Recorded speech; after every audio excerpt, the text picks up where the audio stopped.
All right, friends, so you're going offshore trolling and you got to choose the perfect rod. The problem is people make mistakes, right, Mr. Hillsman? Yep. You've seen it? They do. Many times. I come into your tackle shop and mistake. Well, I'm here with Jimmy Hillsman, who's the owner of Ocean's East Tackle here in Manteo, North Carolina. And he's got a couple of stores, one at the Oregon Inlet Fishing Center, one right here in Manteo. And of course, we got the professor, and we're going to talk today about the 5 biggest mistakes we see people make when they're buying that offshore fishing rod, specifically in this case for trolling. So let's get into it. Mistake number 1, Jimmy Hillsman, what say you, sir? So I get this all the time. All right. Guys come in, so they want to catch a fish on stand up. Okay. And and they have basically they buy a trolling rod from somewhere else. Right. And then they come in here and they're like, that fish was a nightmare. It killed us. One, because a longer butt on a chair rod, and they want to use it for stand up. So they're holding the reel out here, trying to reel, very awkward. And it's a lot harder on your arms and shoulders.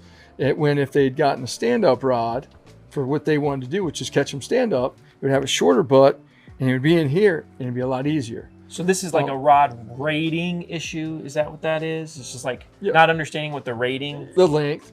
There's stand-up rods for people that want to catch them standing up, and then there's chair rods for people that want to sit in the chair, and then they need a rod long enough where it gets over the corner of the boat so the fish doesn't burn off on the side of the boat. Yeah.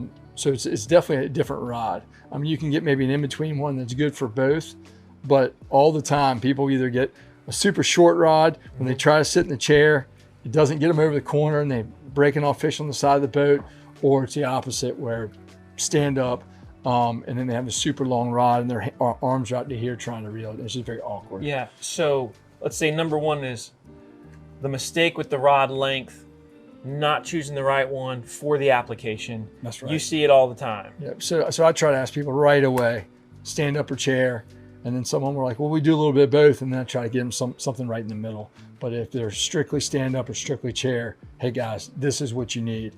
But most people don't know that until they get out there with the wrong thing, and then it's too late. Spent money, and they're sitting there miserable trying to catch fish where they should be enjoying. Yeah, not a good feeling. All right, so mistake number 2, we'll stay with you, Jimmy, because it's related and it has to do with the rating, the rod rating. So break that down for somebody like me that doesn't really understand what that means. So somebody will buy a setup to go out there tuna fishing, and it'll be basically something that I'd catch a dolphin on, like a rod that's like, say, a medium heavy rated, 30 pound class, outfit, and they're trying to catch, bluefin or big eye or something big on there, and then the rod doesn't have enough, backbone to really do what they need it to do.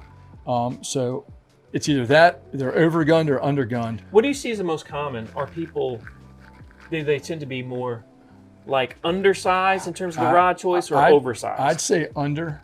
At least here in this, in the Outer Banks. They're trying to save money, especially when they're first starting, because, most people when they first when they first buy a boat, spend a lot of money on the boat. Yep. They're trying to cut wherever they can, and then they'll say, well, this rod's cheaper. Well, yeah, it's cheaper because it's a 30 class rod, and they'll try to get that for something they're trying to catch a lot bigger fish with, and they'll understand right away that it doesn't have enough backbone to get the fish up, and that's terrible because most time they lose the fish and they don't get the fish, or they're sitting there all day when Ron's out there and Ron's caught 10 in the time that they've caught 1. So that happens too. All right, thank you, Mr. Hillsman. Those are the first 2 mistakes that we see people making with their rod choices. Professor, mistake number 3, what say you, sir? Well, Jimmy already hit it on a little bit, but stand up versus chair. You know what I mean? It's very, very, very important, which application you're using, because, and just to break it down, when we say chair, we actually mean like the fighting chair that you see in all these big boats. And it don't have to be a big boat. There's a lot of smaller boats that have fighting chairs or fighting pedestals in them, and there's a bunch of different applications, but it really makes a difference, as far as you've got to pick that right rod for that application. All right, so make sure you choose the right thing for what you're going to be doing, for what you have on your boat. Number 4, and I actually just learned about this as you were explaining to me earlier, so break it down for us. This one is super, super, super important. I cannot tell you how many people I've had to reach out to me. We catch a lot of bluefins in the wintertime, and you're like, how do you leader that bluefin to the boat? You know what, we don't leader the fish. We never touch the leader. Well, how do you do that? It's all about this, the roller tip. Okay. And they come in all different shapes and sizes, but here we've got a roller tip versus a ring tip. And what I grew up with was all ring tips. Right. Which is you traditionally see on a cheaper rod, but that can be problematic. Reason being? Well, if you're trying to wind any kind of knot or inline swivel through that roller tip, it's a good pinch point for it to break, catch and break. Even if you get it in, when it pulls out, it's going to catch and break. Here, with that roller tip, it has a roller. So therefore being said, we always use inline swivels, and they roll right through that, and they go right on the reel.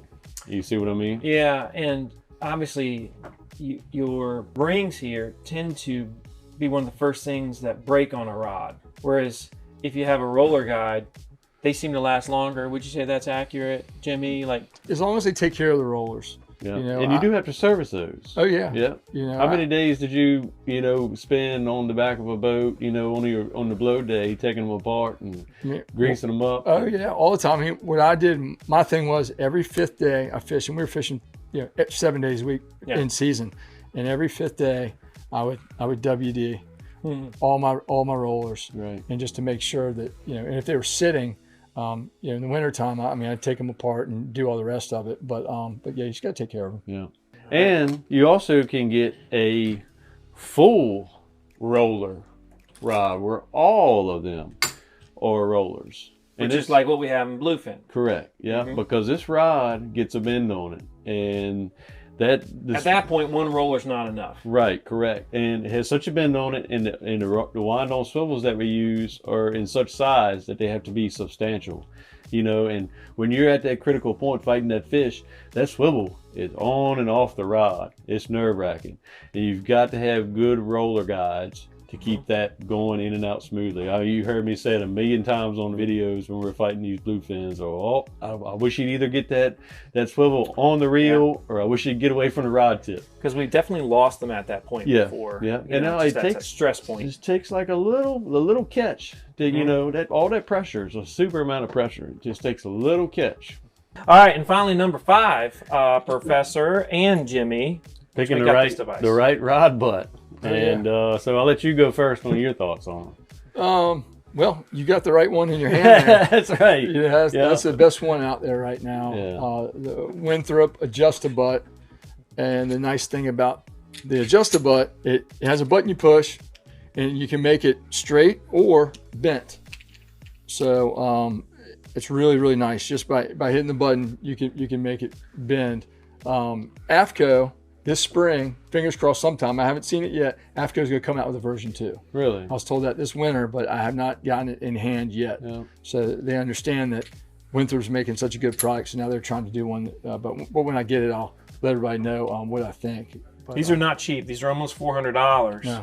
But it sure is nice. Yeah. You said earlier, because Professor and I were saying, well, that's pretty expensive. And you said, well... Yeah, well, if you buy separately, a bent butt and a straight butt, it's more money than that. So you are saving money to get it if you want to use a bent or curved butt, straight butt.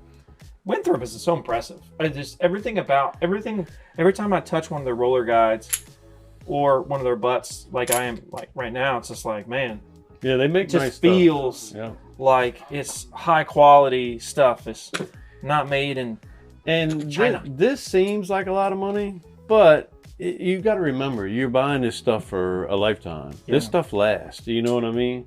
So, like Jimmy said, by the time you buy a bent butt and then a straight butt, and it's just like, if you were to have an 80, that's one of the most versatile reels out there, or just 70. You know what I mean?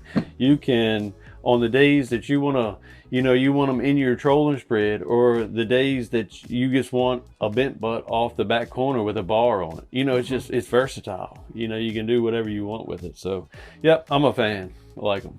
All right, so what we said here today to review those mistakes that we see. First mistake we said was choosing the wrong length. Second mistake is choosing the wrong rating for the rod. The third mistake was not really, and which is related to the first two, which is the stand up versus the chair and understanding the application, what you have on your boat. The fourth big mistake was make sure you have the right tip. We had the roller tip versus the ring tip, and we always want to use that roller tip. And then finally, number 5, of course, is choosing the right butt. And in this case, if you can get adjustable, you're better off for it. So good stuff here. Any other final comments from you two gentlemen? Well, there is some applications where a ring tip is best, and a lot of guys, you know, for bill fishing, you know, that easy out, you know what I mean, just so it's flawless out, and the knots that you use for that, you know, are closer to the leader end, and you don't have a lot of wind on swivels and stuff like that. So I'm not saying that ring tips are always a no-no, but they have a certain place. So. Yeah, and obviously, you know, hopefully you, as you're watching this, you understand the context. This is not all encompassing. We're trying to be specific to this application here, and you know, and some of the, you know, general mistakes that you see all the time when people are choosing that perfect offshore fishing rod. And we hope that you come join us here in the Outer Banks. We've got some of the best fishing in the world, and make sure you visit Oceans East. You can order anything you want from the shop. They'll ship it anywhere in the country. And so if you've got a budget and you're looking to start up and you're, you know, want to rock and roll, this guy will work with you in your budget, and they'll send it out to you, and you'll have that guidance that we know everybody wants and everybody needs, especially when they're first getting started. Exactly what the professor did for me early on as I started fishing offshore. And make sure you come fishing with this guy as well. SpeechlessSportFishing.com. I mean, we still have open dates for this summer. It's not going to last long, but you know, we've got some openings, and it's amazing how many of you that are watching are booking right now on our website. It makes us very, very pleased, and it makes this guy excited because he would much rather be offshore right now than shooting videos with me. But nonetheless, he is a good soul, and he's bringing that knowledge, and we're trying our best to share with you what we're learning. So until the next time, everyone, stay salty.